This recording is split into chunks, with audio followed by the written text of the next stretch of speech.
Sumakses!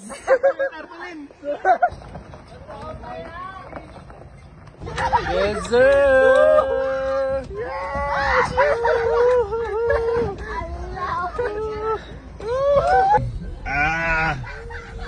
Enjoy na enjoy sila, oh.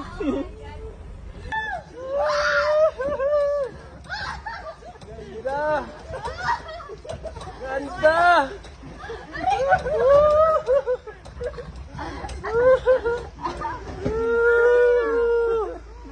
Ganda dito. Nice. So dito tayo sa Takadang ngayon, 'di ba? So grabe kasi ang dami namin na experience, ilang bundok yung inakyat, 'di ba? Ito yung Mighty Gates. Imagine mo bundok hinati sa gitna. Tapos yung transmission natin medyo uminit-init pa pero syempre tuloy lang tayo. So meron pa tayong pupuntahan doon, 'di ba? So mas malalim. So napakahirap puntahan ng lugar na 'to, 'di ba? So isa sa pinakamahirap na puntahan sa Pilipinas. Pero alam mo maganda, sobrang enjoy. Sana kasama namin sa susunod.